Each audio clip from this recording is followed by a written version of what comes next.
मैं योगी हमततगिरी। आप सभी का स्वागत है। आप सभी को बहुत बहुत प्रेम।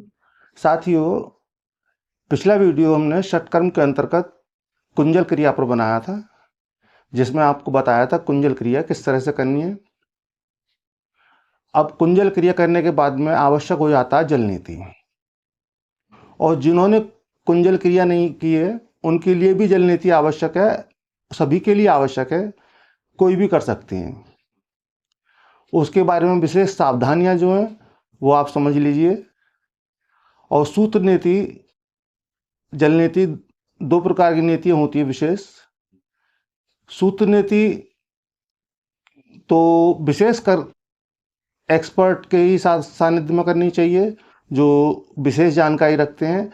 आप देख रहे हैं ये पीछे जो वीडियो चल रहा है, ये सूत्र नीति का है। ये मेरा ही वीडियो है, पिछला काफ़ी वर्ष पुराना। तो इसमें सूत्र नीति आप देख रहे हैं, ये तो एक्सपर्ट के सानिध्य में ही करना चाहिए। जल नीति आप कर सकते हैं।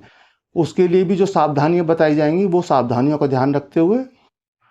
तो सबसे पहले, अब आप जो स्क्रीन पर देख रहे हैं पॉट, इस तरह के पॉट बाजार से आप ले सकते हैं, ऑनलाइन भी मंगा सकते हैं। मेरे पास ये पॉट है, मैं इस पॉट से करता हूँ। आप लोग ऐसा पॉट मत लीजिएगा, क्योंकि जो आप पीछे पॉट देख रहे हैं वहाँ ये कुछ नली विशेष तरीके से है, ये नली अलग तरह से है। मैं इससे कर लेता हूँ, आसानी से कर लेता हूँ, लेकिन आप नए हैं तो आपके लिए वो समस्या हो सकती है। तो आप वैसा ही पॉट मंगा लें जैसा आप देख रहे हैं, और ऑनलाइन बड़ी आसानी से मिल जाएगा, मार्केट में भी मिल जाएगा, आपके आसपास कोई योग केंद्र हो वहाँ भी मिल जाएगा। तो आज का वीडियो हम शुरू करते हैं। तो जल नीति हमें कैसे करनी है वो आप समझ लीजिए। जल नीति के लिए हमें एक पॉट चाहिए, जैसा कि आप देख रहे हैं, और हमें इस पॉट में पूरे पॉट को गुनगुने पानी से भर लेना है। और गुनगुने पानी से भरने के बाद इसमें हमें नमक ठीक से मिला लेना है। ये ध्यान रखें नमक ठीक से मिल जाए, और फिर उसके बाद हमें जल नीति करनी है। अब समझ लीजिए जल नीति कैसे करनी है। अभी तक आपने पूरे YouTube पर जल नीति जिस तरह से करना बताया है, बहुत लोगों ने बताया है जल नीति के बारे में, लेकिन मैं थोड़ा डिफरेंस बता रहा हूँ, थोड़ा अंतर से बता रहा हूँ। जिस तरह से उन्होंने बताया वो भी बता रहा हूँ, और कुछ एक्स्ट्रा बता रहा हूँ, वो आप समझ लीजिए। जैसे हमारा ये पॉट हमने ले लिया, अब हमें सबसे पहले कैसे करनी है वो समझ लीजिए। हमें ये पॉट लेके, ये हमारा ये इसे बंद करना है। अब इसे यहाँ लगा के थोड़ा आगे झुक के पैरों के पंजों के बल बैठ जाएं आराम से वॉशरूम में, और थोड़ा गर्दन आगे की ओर झुकाते हुए ये वाला नोजल बंद करके इस नोजल में से और सांस के द्वारा पानी को अंदर खींचें। और गले से जब नीचे उतरने को हो, उस जिस इससे पहले कि गले से नीचे उतर जाए, उसे आप मुंह में लेकर उगल दें बाहर। पेट में भी चला जाएगा, कोई प्रॉब्लम नहीं है, लेकिन पेट में ना जाने दें, पेट से बाहर निकालते रहें। और बहुत आसान है, इसमें कहीं कोई प्रॉब्लम इशू की बात नहीं है। ऐसे ही फिर दूसरे नोजल से जो है आप पानी खींचें और मुंह से निकालें, फिर खींचें और मुंह से निकालें। अब आपका ये कंप्लीट हो गया एक पार्ट, जो कि और कहीं भी यूट्यूब पर मुझे नज़र नहीं आया। ये बहुत बेहतरीन, बहुत अच्छा जल नीति का तरीका है। अब दूसरा तरीका जल नीति का, जो कि सभी बता रहे हैं, सभी बताते हैं, वो मैं भी आपको बता रहा हूँ। जब आप पॉट ले लेंगे इस तरह से और आगे की ओर झुक कर बैठ जाएंगे, तो इसे आगे की ओर झुक कर ये इस तरह से नाक से लगाएंगे, और गर्दन थोड़ी सी झुकाएंगे, और मुंह थोड़ा सा खुला रखेंगे। मुंह से सांस लेंगे, नाक से सांस नहीं लेंगे। उसे झुकाते हुए यूं थोड़ा सा, तो पानी यहाँ से आपको ऑटोमेटिक अपने आप निकलने शुरू हो जाएगा। अगर थोड़ा देर लगा रहा है आने में तो थोड़ा वेट करिए, धीरे धीरे अपने आप आ जाएगा, और आपका ये नोजल क्लियर हो जाएगा।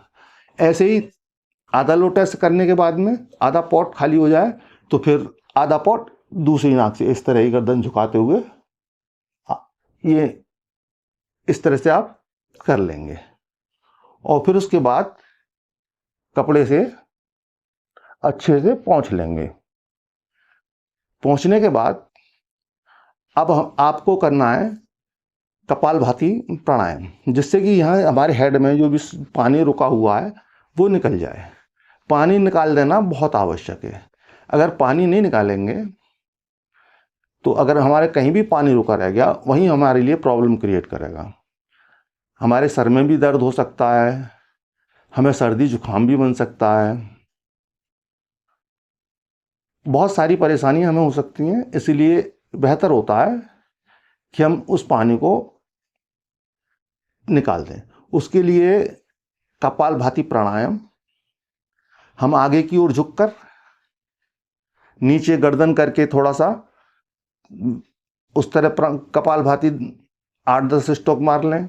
थोड़ा तरह तरह से गर्दन को मूव करते हुए कपालभाति प्राणायाम आप जानते हैं वो कैसे करना है, नहीं जानते हैं तो आप समझ लीजिए। कपालभाति प्राणायाम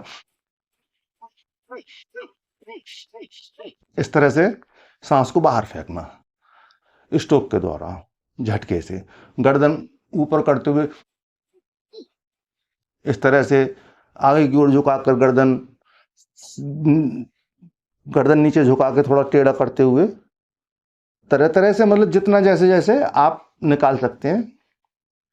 5-10 मिनट ठीक से पानी निकाल लें और फिर थोड़ा टहल लें, 2-4-5 मिनट टहल लें। फिर इस क्रिया को दोबारा दोहरा लें जब आपको लगे कि पानी पूरी तरह निकल चुका है, जो कि पता चल जाता है कि अब पानी नहीं है। जब पानी पूरी तरह निकल जाता है तब आप आराम से बैठ सकते हैं, घूम सकते हैं, लेकिन आपको लेटना नहीं है। आधा घंटे तक आपको लेटना नहीं है। अगर आप जलनीति करेंगे तो इसके इतने सारे आपको फायदे नजर आएंगे और तुरंत नजर आएंगे। इधर करेंगे उधर आपको फायदे इसके नजर आएंगे। आप महसूस करेंगे कि आपका सर कितना हल्का महसूस हो रहा है, आपको कितना फ्रेशनेस लग रही है। जैसे जुकाम के लिए जकड़न रहती है, जुकाम बना रहता है, आए दिन जुकाम बनता है, आपको तुरंत आराम मिलेगा। गर्म पानी और नमक पड़ा होगा उसमें, सेंधा नमक आधा चम्मच, शायद भूल गया हूँ मैं, आधा चम्मच सेंधा नमक भी डालना गर्म पानी में। हाँ बताया था आपको, याद आ गया मुझे। तो आप इसको कर लें। इसके बाद जैसा भी आपको अच्छा लगे आप कमेंट करिएगा, सब्सक्राइब कीजिएगा, लाइक कीजिएगा। इसके साथ ही मैं वीडियो यहीं समाप्त करना चाहूँगा। आप सभी को बहुत बहुत प्रेम।